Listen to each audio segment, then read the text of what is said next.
Assalamualaikum warahmatullahi wabarakatuh. Waalaikumsalam warahmatullahi wabarakatuh. Para pemirsa podcast dimanapun Anda berada, alhamdulillah saat ini kita berjumpa lagi di podcast Kantor Kementerian Agama Kabupaten Magetan, dan telah hadir di ruang podcast Kasih Bimas Islam Bapak Mutabiin. Kita sapa beliau. Assalamualaikum Pak Kasih. Waalaikumsalam warahmatullahi wabarakatuh. Gimana, masih sehat nggih? Alhamdulillah, syukurillah. Mudah-mudahan tetap diberikan kesehatan. Amin. Kemudahan dalam melakukan aktivitas pekerjaan sehari-hari nggih. Amin amin. Pak Kasih, saat ini kita akan berbincang-bincang tentang moderasi beragama nggih. Di mana moderasi beragama itu merupakan salah satu program unggulan Kantor Kementerian Agama Republik Indonesia nggih. Mungkin bisa dijelaskan ya, apa itu moderasi beragama ini? Begini ya, pertama kita aturkan puji syukur kehadirat Allah Subhanahu wa Ta'ala yang selalu mencurahkan rahmat bagi kita semuanya. Dimanapun kita berada, kita senantiasa bersyukur pada Allah Subhanahu wa Ta'ala. Kita bersyukur hidup di Indonesia dengan keberagaman, tapi tetap dalam bingkai Negara Kesatuan Republik Indonesia yang berdasarkan Pancasila dan Bhinneka Tunggal Ika. Itu merupakan hal yang pertama harus kita syukuri sebagai bangsa Indonesia yang berada di negara kita ini. Itu yang pertama. Kemudian kita kalau merujuk dari hal itu terkait masalah moderasi beragama, keberagamaan, sebenarnya itu sudah ada ya, mulai dari sejak dulu kita sebagai bangsa dan kemudian bangsa ini berdiri menjadi sebuah negara.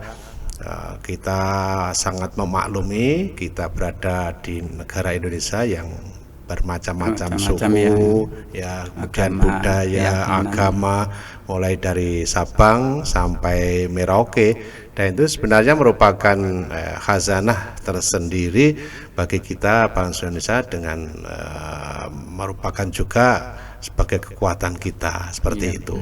Sehingga moderasi ini yang sebenarnya adalah pola pikir yang kita harus tata sebagai bangsa yang menyadari keberagaman tadi dari kita sebagai bangsa yang besar, maka kita harus melakukan pemikiran-pemikiran yang moderat. Moderat itu kita tidak terlalu ke kanan, juga tidak terlalu ke kiri, kita dalam segala tindakan betul kita lakukan tawasud lah, kita selalu di tengah dalam menelaah, bersikap, berperilaku seperti itu. Karena dalam moderasi beragama kan ditekankan pada komitmen kebangsaan yang anti kekerasan, kemudian toleransi dan ramah atau adaptif terhadap budaya lokal. Itu yang sangat penting, 4 pondasi daripada moderasi beragama. Insya Allah kalau itu kita terapkan, ya kita punya komitmen kebangsaan yang bagus dengan Pancasila, kemudian Bhinneka Tunggal Ika, PBNU itu ya. Nah, kemudian sampai yang Negara Kesatuan NKRI, seperti itu. Itu insya Allah kita tetap dalam satu wadah negara yang utuh, kita tetap hidup berdampingan, damai, guyup, rukun dalam keberagaman dan keberagamaan seperti itu. Memang pemahaman moderasi ini memang harus terus disosialisasikan ya Pak Kasih ya. Betul. Apalagi saat ini memang tahun-tahun politik ya. Entah itu di tingkat desa, sebentar lagi di wilayah Kabupaten Magetan ada pemilihan kepala desa secara serentak, belum lagi nanti pileg, pilpres itu ya. Ini jangan sampai menjadikan agama komoditas politik sehingga menyalahkan Nah, untuk mengantisipasi terjadinya semacam penggunaan agama untuk menyalahkan orang lain, bersikap keras, itu gimana itu? Itulah kita harus punya wawasan yang cukup, kemudian kearifan. Kalau kita bertolak pada konsep awal 4 pilar moderasi beragama tadi, kalau kita punya komitmen kebangsaan yang bagus, maka kita jaga negara ini keutuhan dimanapun kita berada dalam posisi apapun, termasuk misalnya sekarang tahun-tahun ini kita masuki tahun politik, ya kita harus sikapi dengan komitmen kebangsaan yang bagus. Bagaimana dinamika politik itu saya kira hal yang wajar ya, yang biasa. Karena kita negara demokrasi, nanti ada 5 tahunan agenda politik. Ini nanti insya Allah kita akan ada pileg, ya, pilihan legislatif, kemudian pilpres, kemudian nanti mungkin di kabupaten kota juga ada pilbub, bahkan mungkin di Magetan juga akan ada pilkades juga sebagiannya seperti itu. Jadi dinamika seperti itu ya harus kita sikapi secara dewasa, ya, secara arif, agar kita semuanya saling memahami. Ya, ada calon, bakal calon seperti itu, kita sikapi hal itu secara wajar, ya, seperti itu. Jangan sampai nanti ada komoditas-komoditas yang nanti akan, ya, bahasanya merongrong, ya, atau mengurangi rasa kebersamaan kita, keutuhan kita sebagai warga negara, sebagai bangsa, seperti itu. Masukkan agama dalam nilai-nilai politik itu kan tidak bahasa harmonis seperti itu yang harus kita jaga di tengah-tengah masyarakat, di dalam kehidupan kita beragama. Bahkan kita sering dihimbau jangan sampai nanti menggunakan tempat-tempat ibadah, tidak hanya masjid saja, ya, tempat ibadah, karena kita punya umat di Indonesia itu kan dengan berbagai agama. Jangan sampai nanti, ya, para tokoh-tokoh agama menjadikan atau menggunakan tempat-tempat beda itu menjadi sarana politik lah. Kita tidak harapkan seperti itu, ya. Jadi harus bersih dari nuansa-nuansa pesan-pesan politik seperti itu yang diharapkan dari para tokoh-tokoh agama untuk menghimbau. Jadi tempat-tempat ibadah itu tetap posisi netral seperti itu. Dan bagi Kemenak sendiri mungkin untuk menyosialisasikan moderasi keberagaman ini memang harus biar sampai ke akar rumput, ke masyarakat, itu mungkin bisa langsung menginstruksikan atau menghimbau lewat apa itu para penyuluh itu mungkin Pak Mu, ya. Betul. Waktu khutbah atau majelis taklim.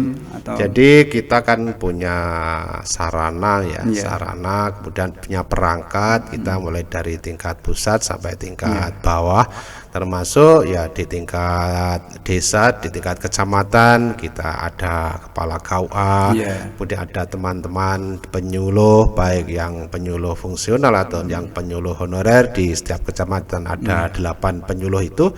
Insya Allah itu sebagai, ya, kekuatan kita untuk sosialisasi secara bagus, secara masif di tengah-tengah masyarakat terkait masalah moderasi beragama, perilaku yang moderat, kemudian wawasan kebangsaan, seperti itu, ya, anti kekerasan, tetap kita toleransi di tengah masyarakat, dan kita selalu adaptif terhadap budaya lokal dimanapun kita berada. Kalau kita lihat itu di TV itu, kita kan punya banyak sekali, bahkan ribuan ya budaya itu. Ada tari, ada bahasa, macam-macam, ya, kita di seluruh tanah air seperti itu. Itu yang harus kita pahami bersama-sama, dan melalui kawan-kawan, ya, teman-teman kita serentak di Kementerian Agama itu, termasuk teman-teman penyuluh juga di lingkup kecamatan, menyampaikan pesan-pesan moral pada masyarakat untuk menjaga negara kita dengan cara kita bersikap moderasi seperti itu, khususnya dalam bersikap beragama seperti itu. Dan untuk memperkuat moderasi agama khususnya di Kabupaten Magetan itu kayaknya Kemenang juga ada program kampung moderasi itu, ya. Begini, itu kan memang ada rujukannya. Jadi sesuai dengan SK Dirjen Bimas Islam nomor 137 tahun 2023 itu memang dalam rangka penguatan moderasi beragama dan peran penyuluh di tengah masyarakat, maka dibuatlah piloting kampung moderasi beragama yang kemarin sudah dilaunching oleh Pak Menteri seluruh Indonesia 1000 titik dengan ada beberapa piloting di setiap kabupaten kota. Ada yang 2 lokasi, ada yang ada yang 3 lokasi yang untuk di piloting. Tentu saja itu yang instrumennya terpenuhi, ya. Ada indikator yang itu yang pertama kita jadikan piloting, karena kan semua desa kita lakukan rintisan kampung moderasi beragama. Sebenarnya semua kita lakukan rintisan di seluruh desa di seluruh Indonesia seperti itu. Tapi untuk pilotingnya memang karena sesuatu hal sehingga kita tentukanlah setiap di Juknis itu ditentukan setiap kabupaten kota itu ada yang 2 lokasi, ada yang 3 lokasi untuk pilotingnya. Tentu saja yang indikator keberagamannya ada, misalnya ya itu kan kita lakukan penilaian. Kemudian misalkan yang umat keagamanya itu mungkin ada yang lebih beragam lah seperti itu. Mungkin ada tidak hanya Muslim, mungkin ada yang non Muslim. Tapi yang lebih penting dari itu adalah praktek keberagaman itu di tengah masyarakat itu ya. Sehingga kemarin kalau yang mohon maaf di Kabupaten Magetan itu kita launching kemarin di Desa Bentuk Doro di Kecamatan Pelosan itu, dan itu ternyata di situ juga sudah pernah dilakukan oleh TNI Polri itu sebagai istilahnya di launching atau dinobatkan sebagai kampung Pancasila. Ada juga sebelumnya sebelum kampung moderasi kampung Pancasila itu ya. Dan memang itu tidak mengada-ngada karena memang sehari-hari di kampung itu secara alamiah memang kebersamaan dalam keberagaman itu sudah terjalin dengan bagus. Seperti itu, kalau gotong royong, kalau punya gawe satu dan yang lain sudah dilakukan secara alami seperti itu ya. Mereka tidak istilahnya eksklusif satu dengan yang lain seperti itu. Itu yang terkait dengan kampung moderasi beragama dan itu memang nanti menjadi program unggulan di tahun moderasi ini, program unggulan Kementerian Agama juga, dan itu termasuk pioner kita disosialisasikan di teman-teman penyuluh untuk selalu terus kita terus gerakan. Dan nanti juga ada tindak lanjut yang dilakukan oleh kawan-kawan penyuluh di tingkat desa di masing-masing binaan mereka. Baik itu bisa melalui majelis taklim seperti itu.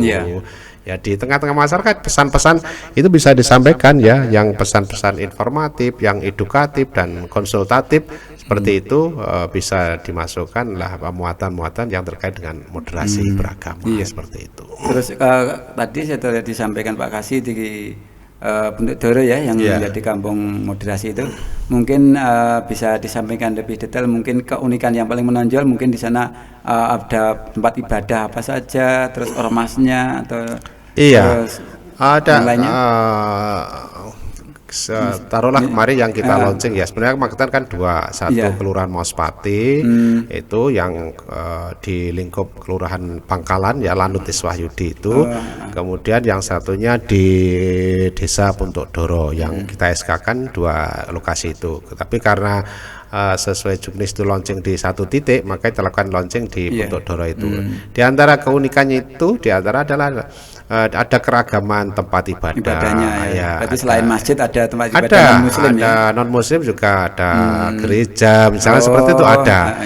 Dan berdampingan nyaman juga seperti itu. Kemudian ada ormas keislaman yang juga beragam, juga ada masalah, ada NU, ada Muhammadiyah, ada LII, LDI, itu mereka hidup tidak ada masalah, jadi hidup tetap rukun ya, ada gesekan-gesekan yang itu nanti akan mendorong pada perpecahan dalam kehidupan beragama dan keberagaman di tengah-tengah masyarakat seperti itu. Dan itu tidak dibuat-buat, memang ya sudah alami, mereka sudah saling memahami seperti itu. Memang harapannya nanti setelah Bentuk Doro bisa mengilhami atau memotivasi ya kampung-kampung yang lain di seluruh Magetan bisa menjadi kampung yang moderat. Jadi kalau secara rintisan itu sesuai Juknis kan seluruh kampung itu kita jadikan rintisan. Kemudian kita lakukan evaluasi dan penilaian oleh Pokja, kelompok kerja masing-masing di tugas penilaian itu. Kemudian mengerucutlah dalam piloting itu 2 titik yang kita SK-kan di Pokja kampung moderasi itu. Kemudian karena pelaksanaan launching itu 1 titik ya kita lakukan sesuai juknis pelaksanaan launchingnya 1 titik. Tapi untuk rintisan kita lakukan nanti mungkin ke depan yang sudah di launching nanti bisa akan yang belum di launching bisa akan di launching berikutnya di tempatnya karena tempat atau desa di seluruh Indonesia itu kita jadikan desa rintisan kampung moderasi sehingga pemahaman moderasi itu akan secara masif secara serentak akan terjadi di seluruh Indonesia itu ya mulai dari unsur yang paling bawah di kampung-kampung dimanapun lah di Sabang sampai Merauke seperti itu. Mengenai kampung moderasi itu memang lebih kepada masyarakat umum ya. Terus untuk pemahaman moderasi mungkin pernah disampaikan atau disosialisasikan untuk di lembaga formal atau seperti di madrasah itu juga kan ada kemarin sudah di launching misalnya ya seperti itu yang giat-giat di sekolah-sekolah ya seperti itu ya yang terkait moderasi itu kemudian juga apa istilahnya itu tokoh atau apa ya yang di sekolah-sekolah itu ya kemarin sudah kita laksanakan khususnya yang di lingkup kantor Kementerian Agama istilahnya apa ya kemarin itu ya yang jelas kita lakukan semuanya apa itu nanti ada remaja ya seperti itu yang kader-kader moderasi itulah istilahnya seperti itu sebagai nanti juga menjadi pioner-pioner ya di lingkup masing-masing untuk senantiasa menyampaikan sosialisasi informasi terkait moderasi beragama dengan materi-materi yang sudah ada seperti itu terkait dengan moderasi. Tapi yang utama ya tadi 4 pilar itu yang menjadi sokok gurunya. Itu harus disosialisasikan terus-menerus ya. Jadi di sekolah atau di mana. Dan ini kan moderasi beragama kan sudah menjadi RPJMN ya. Semenjak kita di Kementerian Agama dimasukkan usulannya konsepnya di tahun 2019. Jadi ini bukan hanya pesan moral dari Kementerian Agama tapi menjaga keutuhan ini kan menjadi kewajiban kita semuanya sebagai bangsa Indonesia dimanapun di lintas kementerian apapun asal itu menjadi bangsa Indonesia ya tadi komitmen kebangsaannya itu harus dikukuhkan kemudian kita toleransi anti kekerasan adaptif terhadap budaya lokal dimanapun kita berada di kementerian apa-apa seperti itu. Maka ini sudah masuk dalam RPJMN di tahun 2019 seperti itu. Dan untuk saat ini untuk wilayah Magetan mungkin belum ada potensi atau mudah-mudahan nggak ada potensi ketegangan. Insya Allah. Insya Allah kita ya selama ini alhamdulillah ya kita di Magetan ini juga aman damai rukun semuanya. Terutama yang kami alami juga di penguatan di FKUB juga itu ya kita itu kan saling terkait ya saling menguatkan kita itu dalam keberagaman juga forum kerukunan umat beragama itu di lingkup kantor Kementerian Agama Kabupaten Magetan juga berjalan dengan dan tokoh-tokoh agama itu kan menjadi tokoh sentra yang penting yang akan menyejukkan dimanapun beliau itu nanti yang punya umat itu menjadikan pesan-pesan moral yang menyejukkan sehingga keretaan itu tidak akan terjadi dimanapun berada. Kalau nanti tokoh-tokohnya sudah rukun, insya Allah itu kan tokoh sebagai cerminan cerminan umat mereka masing-masing seperti itu. Sehingga ya semuanya biasanya kan mengikut pada para tokoh-tokoh mereka masing-masing seperti itu. Alhamdulillah di Magetan, insya Allah sampai saat ini dan seterusnya seterusnya kerukunan itu. Nah, dalam komitmen kebangsaan itu tetap bisa kita saling kuatkan lah dimanapun gitu dan kita harus menyampaikan itu dengan terus menerus nanti pada generasi kita seterusnya seperti itu. Dan untuk menanamkan moderasi khususnya di masyarakat di majelis taklim itu mungkin dari Kemenak sendiri juga ada materi-materi khusus gitu atau silabusnya untuk majelis taklim. Betul. Jadi sebenarnya kita itu sudah dari sisi termasuk kemarin dari sisi materi termasuk kemarin itu sudah diterbitkan buku moderasi beragama versi Bimas Islam seperti itu tahun 2022 dan itu bisa di-download oleh siapapun bisa ada lewat linknya itu sudah ada nanti bisa diambil itu sebagai acuan lah, acuan materi untuk menyampaikan pada masyarakat, khususnya kalau yang penyuluh agama Islam di majelis-majelis taklim itu di lingkup mereka masing, di binaannya itu bisa disosialisasikan, disampaikan materi itu sudah sangat bagus materinya, rinci ya. Monggo aja. Sumber-sumber kitabnya itu jelas ya, betul. Dan kemarin juga baru kita terima juga materi yang lebih detail lagi, materi ini silabus kajian keislaman majelis taklim. Untuk ini yang majelis taklim ya? Iya betul. Jadi ini juga muatannya adalah penguatan moderasi beragama seperti ini punya. Kayaknya komplit itu ya, mulai akidah, akhlak. Betul, Al-Quran, hadis, akidah, akhlak sudah ada sini, dan semuanya berujuk pada kitab-kitab yang misalnya yang mutawatir yang sudah kita kenal seperti itu. Jadi ini sebagai bahan lah bahan kita sebagai khazanah untuk literasi kawan-kawan yang kalau menyampaikan materi dan sosialisasi yang semangatnya yang semangatnya dalam rangka penguatan moderasi beragama. Pak Kasih, mungkin ada yang perlu disampaikan yang terakhir, khususnya apalagi ini saat ini sudah mulai hangat di tahun ini. Mungkin ada himbauan kepada para mubaligh, khotib, takmir masjid atau tokoh masyarakat.